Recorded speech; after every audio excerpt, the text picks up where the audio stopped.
Greetings, this is Graham Warren working with you on an introduction to AnyLogic.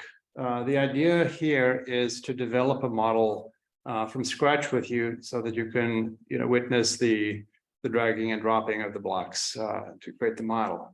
So to get started, we're going to simulate a Jackson network, a tandem series of queues, two queues connected in series. And in fact, they're both MM1 queues just connected. We want to estimate, some KPIs for this system.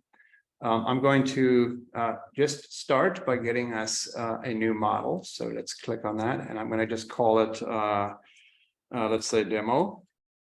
And I'm going to select the time units. So you can change this at a later time. I think that it's going to be meaningful to keep it in seconds for our purposes now, because we're going to be interested in estimating the waiting time, in each of the queues, as well as in the system overall of customers. So let me go ahead and finish.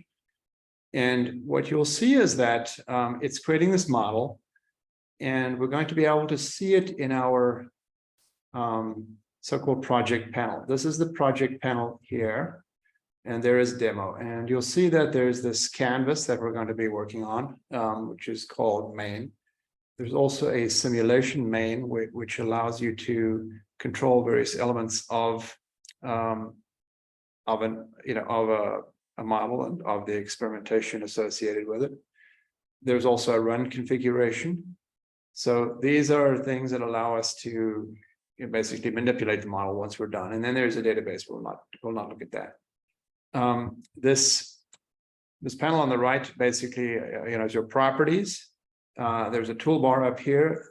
Perhaps the most noteworthy single button on the bar is this run simulation arrow. Very important. But there's all the usual stuff for saving a model and so forth.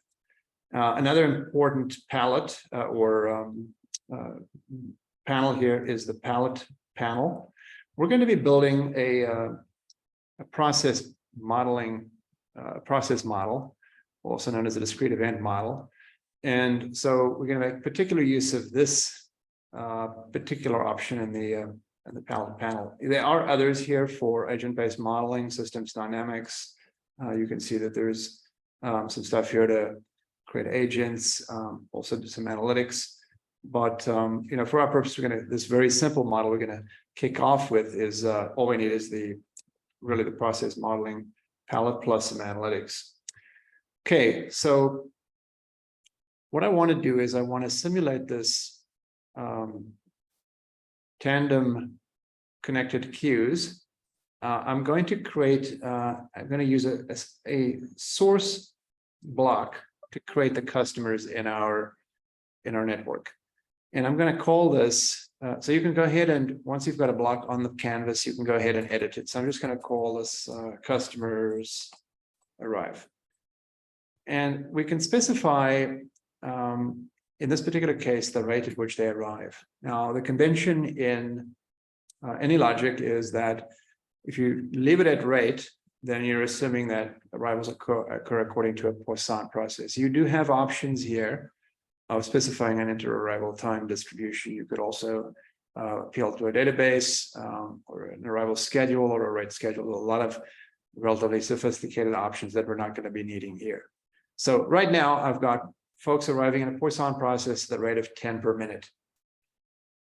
I'm going to have them join the first queue.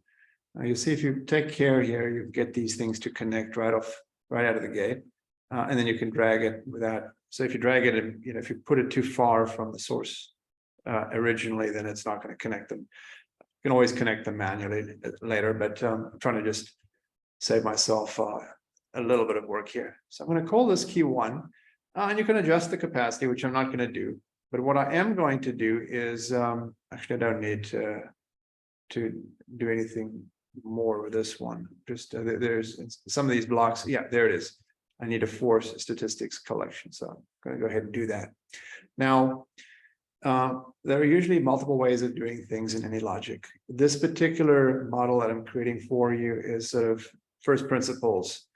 oriented. And so we're going to have a separate queue and a separate delay block for the first of our queues. You can put these together in a so-called sync block, a service block that basically is the combination of a queue and a delay, but I'm not going to use that here, just for sort of completeness, just so you can experience, you can see the queue and you can see the delay.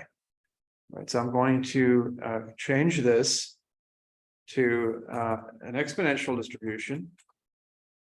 Now, the Jackson network that I'm simulating has Poisson arrivals at the rate of 10 per minute. Customers join the first queue, they get service there at the rate of 10 per minute, exponentially distributed service. And then they go on to the second queue where they get service, again, exponentially distributed service at the rate of 30 per hour. So AnyLogic is a little peculiar in its parameterizations, but when you specify an exponential distribution, what you're actually giving it is a rate. So we can just go ahead and plug 20 in there. And I'm going to make this hours because that's 20 per hour. So you're saying, okay, he's got seconds for the model overall. Now he's talking hours. That's fine. AnyLogic will sort of keep track of everything here.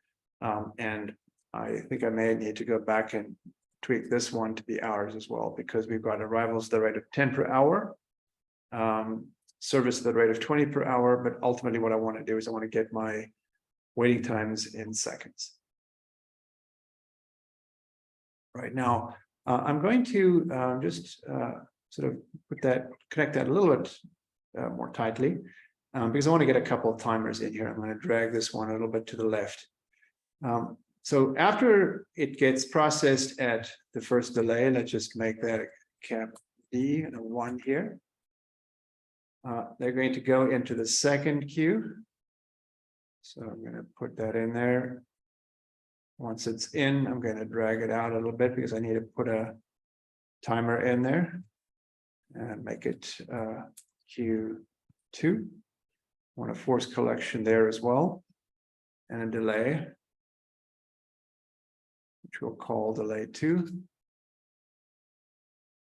And I want this one to be exponential 30.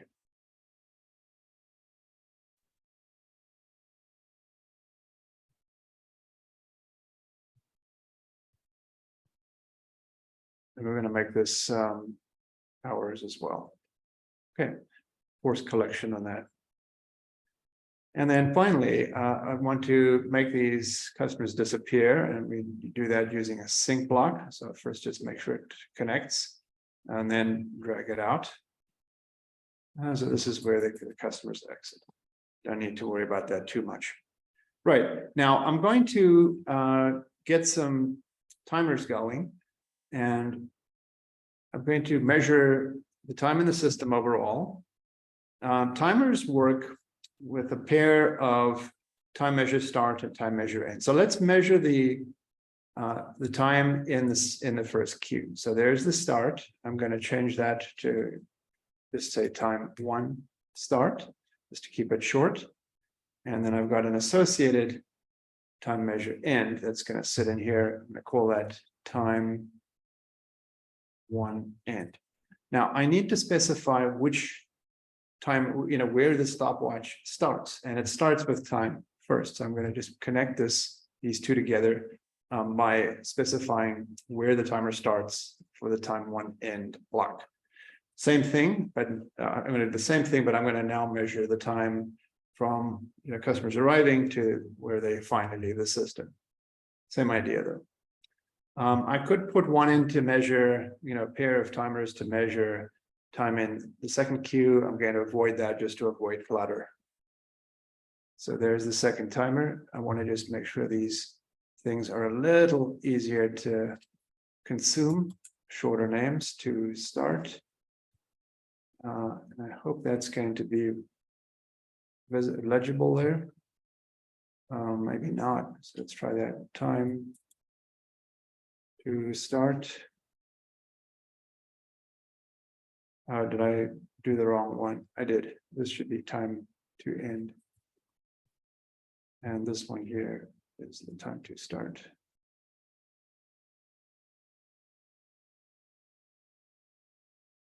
Okay, so let's get our network back in the frame.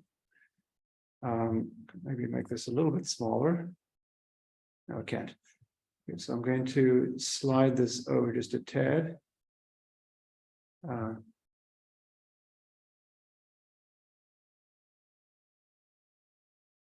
Hopefully that's now clear. And I do need to connect the second one to the start, its associated start. So it's to start. So now everything's connected. All right.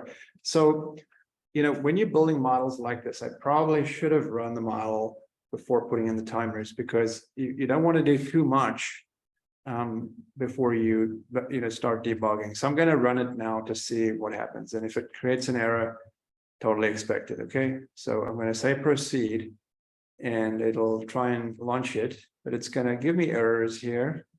Let me just see, actually running. So let me try and kick it up to the point where it actually breaks. I thought there was an error. Oh, there it is. Okay, so exponential tail int is undefined. So I think what I need for all of these distributions is it requires the delays require comma 0. I think that's what's missing here. Let me just see if that is in fact, that's just the convention. Oh no, I misspelled it. That was the problem. Okay, but I think there should be a 0 by convention. I think that's just the minimum of the distribution. And let me run that again. So this sort of interactive piece where you're going back and forth trying to clean up your errors, totally normal. And if you only get one, like we appear to have, amazing. Honestly, the drama can go on for quite some time.